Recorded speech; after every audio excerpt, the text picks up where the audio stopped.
Good afternoon, Luang Por. Good afternoon, Ajahn Sumedho. So thank you for taking time to do another Q&A today. Today is Saturday, the 6th of September. And today I'd like to ask you to share some reflections around the experience of grief, losing loved ones, or just grieving in general in life.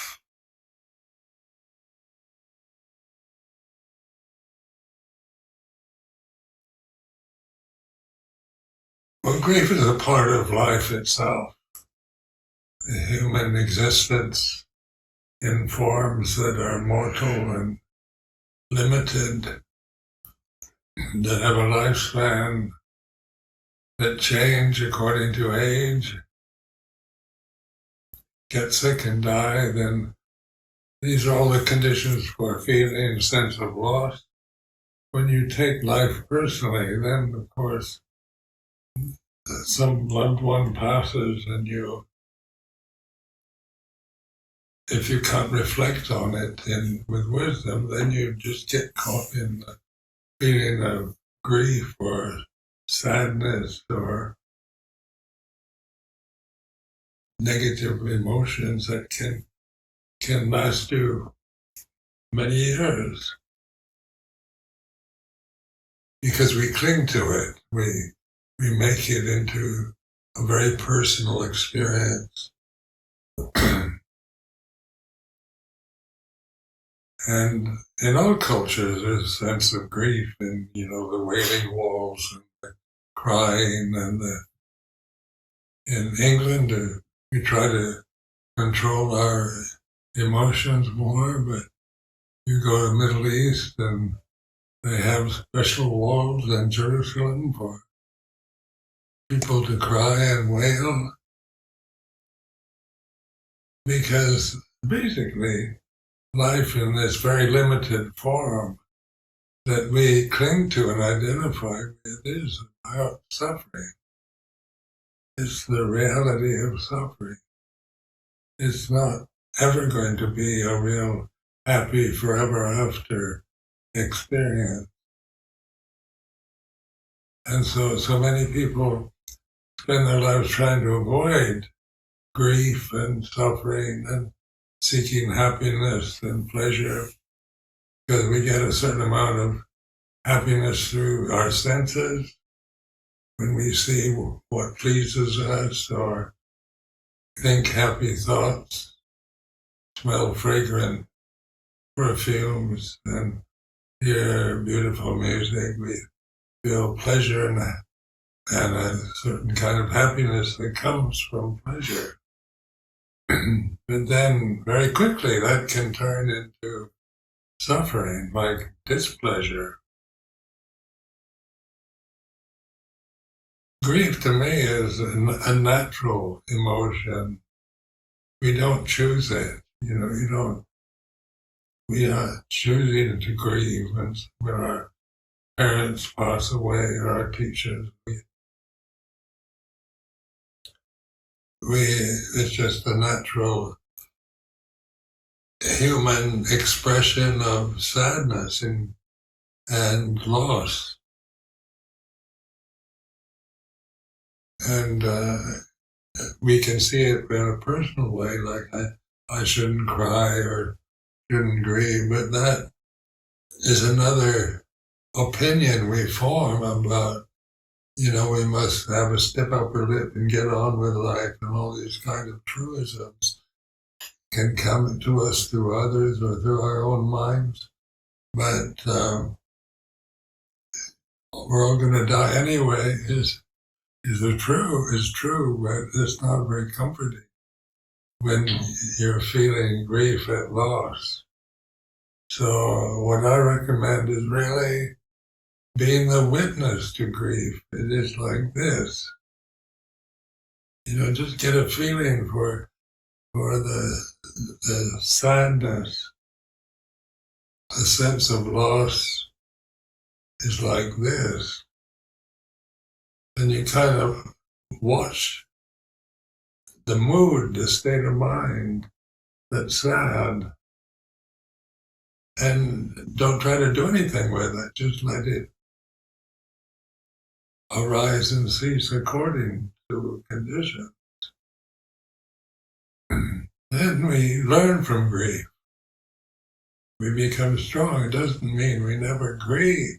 It doesn't mean that we'll never grieve again. It means that when loss happens to us in our lives and this feeling arises, tears come to the eyes, it's natural. It's part of our human karma, our human existence is about grief. In the monastic reflective state, all that is fine, beloved and pleasing will become otherwise, will become separated from me. And that is, in Thailand, a source of reflection. It's not a kind of depressing experience, but to contemplate. We have to see, like when Ajahn Chah passed away, I felt, when my brother-in-law passed away years ago, my sister's husband, he and I weren't that close, but he was a good man that I respected, and so I noticed that even though I was in Sri Lanka at the time, I felt this sense of grief, of tears, and I could observe it, I could witness it. And I wanted to be alone, not be with the others, because you can't very well witness grief when you're with the other people. It's interesting to notice when grief arises, we don't all grieve the same way. And we don't always oneself grieve the same way. Sometimes there's very little sadness, other times it's almost overwhelming. And there's no way of anticipating which way it's going to manifest. No, because it's spontaneous.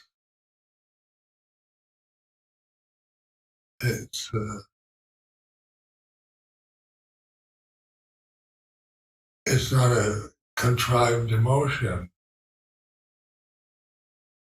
You don't choose it and try to grieve. If you don't grieve, if there's no sadness or grief in the matter, then it's like this. Oh. It's interesting to notice that sometimes where very little grief arises, people ask if there's something wrong with them, that they're not grieving, or others grieve a lot and they also wonder, is there something wrong that I'm so sad and so overwhelmed? Yeah, well, we make judgments about others. When somebody close to them passes, dies, and then they're really making a scene. It's embarrassing. And that's another person that hasn't lost any, has no immediate loss in their lives, passing judgment on somebody else, which is very cruel and cold-hearted kind of intellectual state. We're all going to die. Why make a scene about it? She was old and sickly and ready to go, and it's a good thing she died. All kind of, matter of fact. But the actual hearing, when I heard Luang Por Sumedho died, I wasn't with him at the time. And even though I'd been intellectually prepared, he died almost many times before. He almost died and they'd revive him. And then when I actually I heard it we were driving from the Ubon hospital to Wapapong, where they took Luang Por at the time, because he wanted to pass away in his monastery. And he passed away before he reached the monastery. And when I heard he'd already passed away, I felt grief. Even though I was prepared to feel, for many times where it was seriously ill for 10 years. And we were always thinking they had emergency meetings and they had special care units and doctors waiting to try to keep him alive. And actually, when Luang Por had his attack, he told everybody to let him go. He knew he'd never get any better, so he was quite eager to pass on. But nobody would let him. They'd keep pumping him full of medicines and intravenous experiences and hospitals, and they had the best hospital like in Bangkok and in Ubon, and all ready to take him on and try to pump life into him, keep him going. Because we all wanted Luang Por to live. None of us wanted him to die. And when he did die, it was expected. He couldn't live much longer. And so, in spite of that, in fact, that's intellectual. He's going to die soon. It's a good thing. He'll go to eternal rest, peace, and nirvana, and he can make all the nice contemplations on where an arahant would go when he passes away, and all are very positive. And so we should rejoice in his death, but that's not what I experienced. I experienced grief. I started tears coming down out of my eyes, which, intellectually, it's not intellectual. Grief is not an intellectual experience. It's emotional. And there's something just basically incredibly sad about death, loss of life.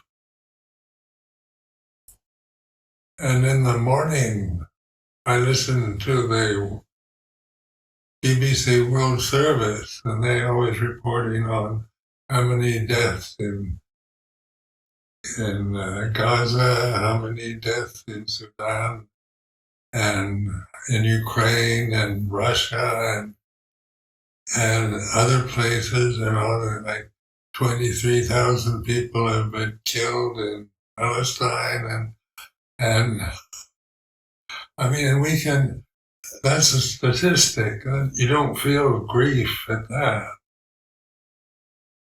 20,000 people you don't know. You feel sadness, but you don't know any of them. And then when it's a large number, like 23,000, it loses its significance. Like one person close to us, a relative, a mother and father, pass away, and that one person passes away when they are 100 years old, and still the emotion is grief. But if 100 people pass away at the same time, that's a statistic. So you didn't know the 100 people who were reported dead, But the one person you did know or were close to, like your mother or father, or even your pet dog or cat, you can feel grief. Because there's an emotional relationship with a pet or with parents, relatives, friends. Any advice on how to receive an emotion, such an experience such as grief? Because a lot of people seem to wrestle with grief, either trying to resist it or suppress it, or get carried away with it. Just open it. Be not the griever, but the watcher of grief. When you make grief personal, then you're trying to do something with either indulging in it or suppressing it. But when you realize you're not the griever, you're the observer of grief, then you're the witness to the way it is. Grief is not permanent. It's not meant to be happy, or it's not a static state. It comes and goes. And so, like my generation of Americans were very much men. Boys don't cry. So when you're early age, you're kind of ashamed of crying and tears and emotional states. That you see a movie and with a very sad theme, and you're crying and you're hoping nobody notices if you're a real man.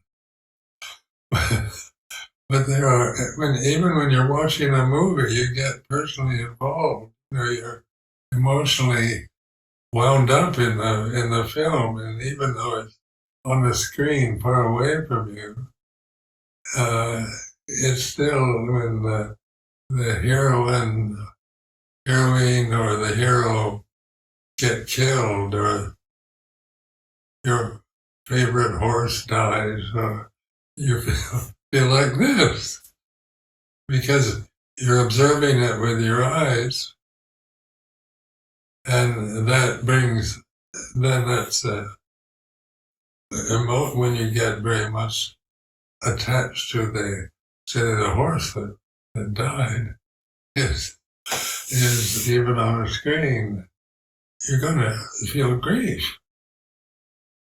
It's just the way life is. It's not a sign of weakness, or it's not trying to be dramatic about life, but it's a part of all our existence. We all have to experience it.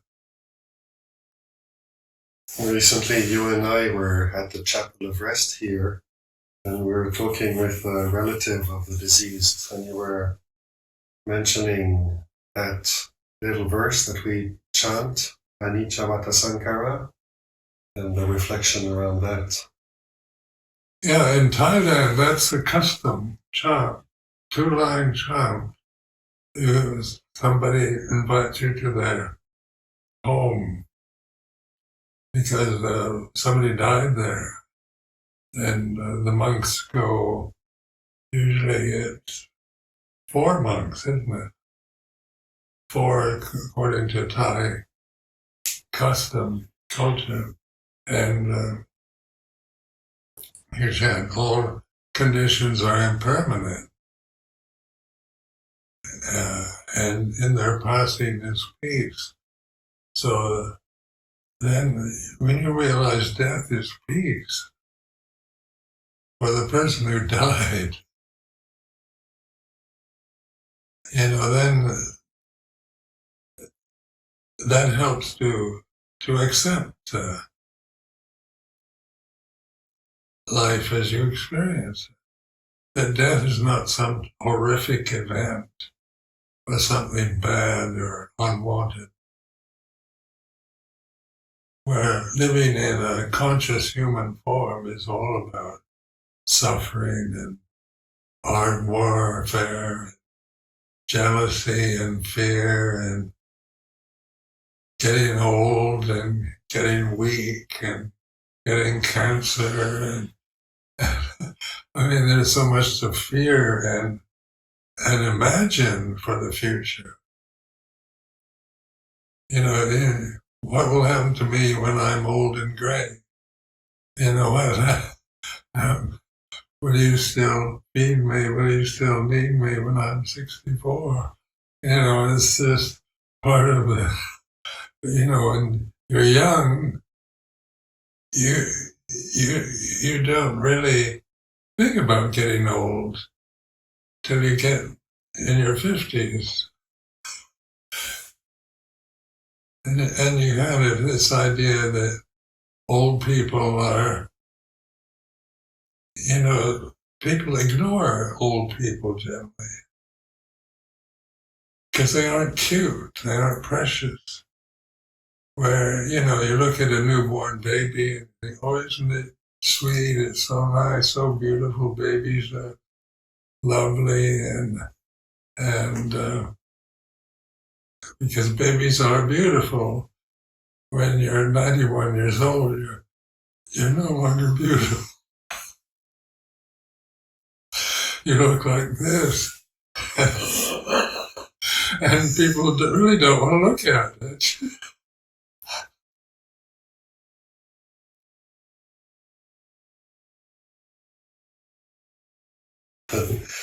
Thank you for these reflections on thought. Appreciated.